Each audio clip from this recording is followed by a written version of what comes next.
For most of District 9, there's a giant spaceship parked over the city, and it never does a single thing. And hidden in there is exactly why it's the best alien movie ever made, which Hollywood still hasn't figured out how to copy. So what did it work out that nobody else has? Well, the answer starts just a little after the opening, in probably the most boring scene where people usually walk past. It's a man in a short-sleeved shirt walking through a slum with a clipboard. His name's Vilkas, works for a company named MNU, and they handed him a job.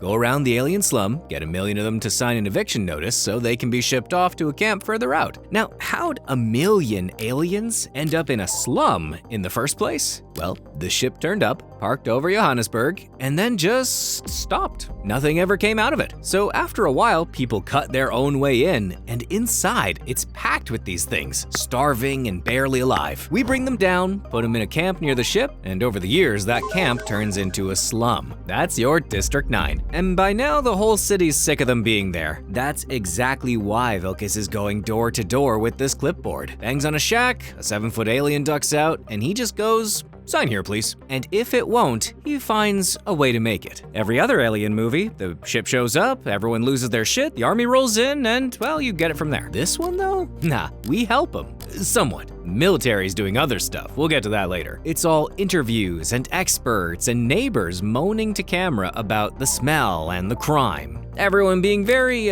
reasonable about why these things have to go. And the aliens themselves, they're not plotting anything either. Everyone calls them prawns, cause they look like giant shrimp standing upright. It's just a little bit of casual racism, really. They shuffle around the slum, tearing through trash for scraps. They're actually hooked on cat food, of all stuff. Absolutely gone for it. And the gangs running the place sell it to them at insane prices. Cause an alien will hand over almost anything for a tin of it. So there's your terrifying invasion from the start. 1 million addicts in shacks getting fleeced for cat food. The slum's got its own food chain sitting on top of them. A gang runs the place, headed by a warlord in a wheelchair, and they've seen that a starving alien will trade alien weapons, the most valuable things on the planet, for a tin of cat food. So that's the going rate down there. Magic space guns for pet food. These aliens are clearly not good businessmen, but the film picks one of them and follows him properly. Everyone calls him Christopher Johnson, because his real name's a load of clicks no human has ever managed. And Christopher's got something going on. For 20 years, he's been scraping together this black fluid, 1 drop at a time, siphoned out of bits of alien tech and stashed in a canister under the floor. What it is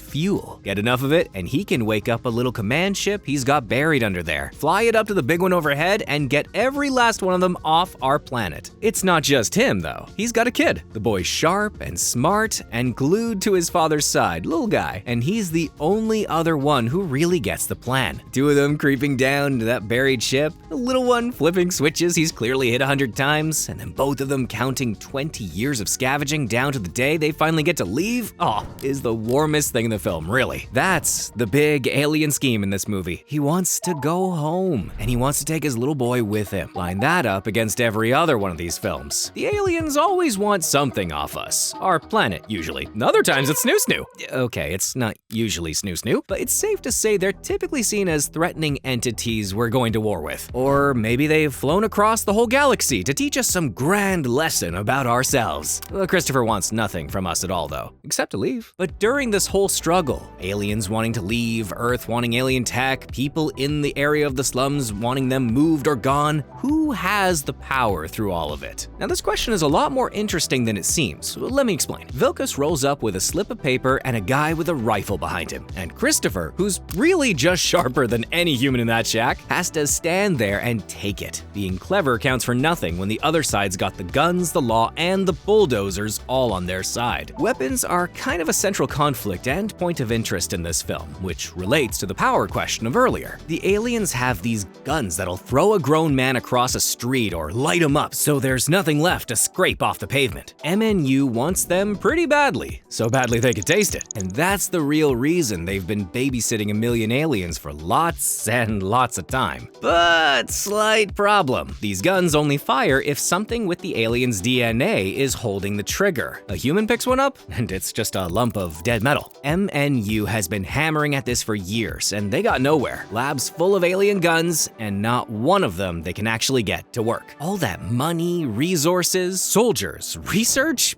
you name it. And the only key to get it all working, is walking around barefoot in the slums eating out of bins. So put it all together. A species that's smarter than us, armed far better than us, floating over our heads in a ship a mile wide, and none of it matters even slightly. We've got the one thing that actually decides who wins, and they've got none of it. I'll get back on that shortly because the power dynamic is tipped over at some point, when the humans don't think they need the aliens anymore. But back to the evictions. Vilkas is rooting through Christopher's shack, finds his little canister, and opens it to see what it is. It sprays black fluid straight up into his face. He wipes it off, has a laugh, and then gets on his day. But that night, he starts to change. His arm goes first. Nails start dropping off, the skin splits, and there's some alien growing up through it. And the second MNU finds out, every scrap of that friendly corporate concern is gone. Because Vilkas has an alien arm, and it can do the one thing they've been chasing all these years. That arm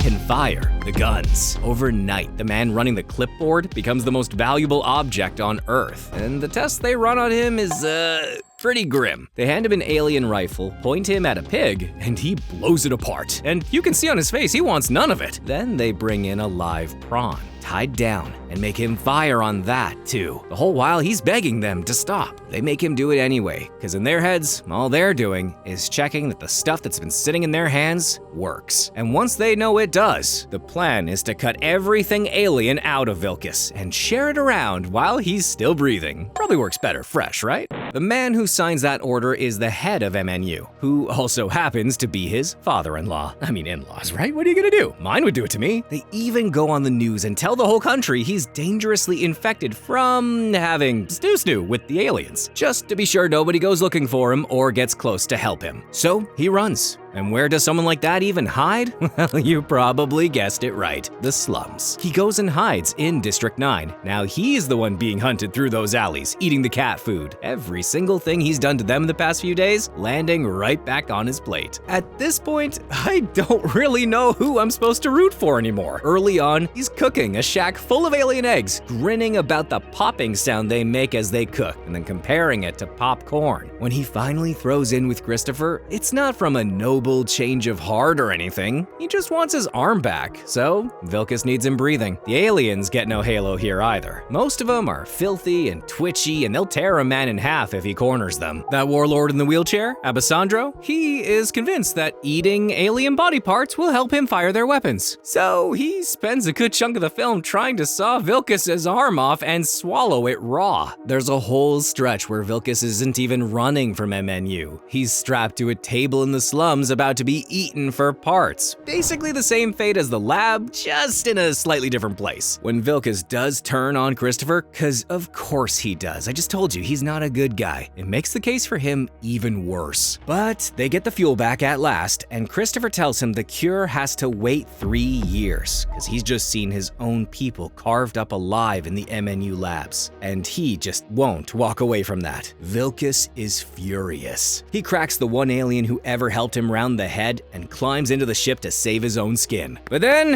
it all goes wrong. They get shot down and both of them get dragged straight back into the dirt. Neither side is right in this film. Right at the very end though, cornered and out of road, Vilkas does the one half-decent thing he manages in the whole film. Christopher and the boy make a run for the buried ship. Mercenaries and the gang closing in from every side. Vilkas climbs into an alien battlesuit and turns to hold them off. He doesn't have to. Christopher's leaving whether Vilkas fights or not, but he plants himself in that yard in a stolen alien mech and takes on a small army so that a prawn he barely even likes can get his son up to the ship. And even then, this film won't let you have that. His big, heroic last stand is more of a cornered animal that happens to be pointing the right way this time. That's about as noble as this movie's ever gonna let anyone be, but it's enough. And once the aliens got nothing, no gun it can fire, no way off the planet, you start to realize something a little uncomfortable. Maybe the invaders were never them, but were actually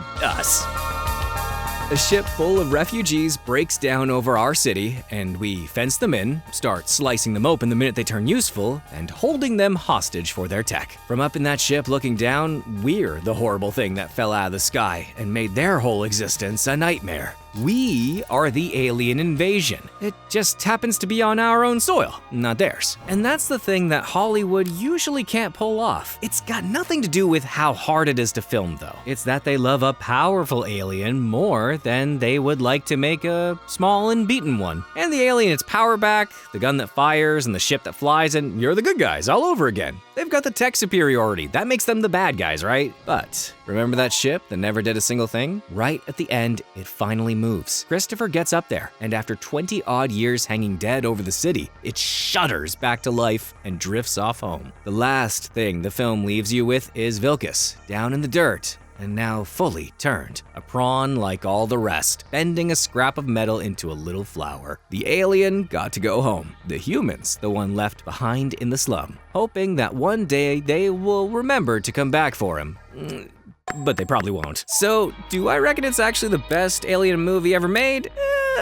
Honestly, I'm actually gonna say no. And that's got nothing to do with size or spectacle. What I really like about this one is that it's one of the few alien films that had me sitting there not knowing who I wanted to win. Like Edge of Tomorrow, your sides are pretty clear, same as for War of the Worlds. But this one hands you a coward on one side, a company full of suits with scalpels on the other, and some guys in between with morally questionable choices. Then it just goes, okay, pick one. And you can't, without having a lot of downsides to any of your choices. Now, if you've watched my video about how not to end a movie, or maybe how to ruin a franchise forever, you might notice something about this ending as well. They set up a sequel right at the end, District 10, and that was about 17 years ago. Yeah, still hasn't happened. So this whole story about a half or maybe full alien man stuck in the dirt waiting for someone to come back for him might never come. But at least it still feels like an earned ending. Something you can't say about the Cloverfield paradox, which, if you don't know what they messed up, click over here to find out.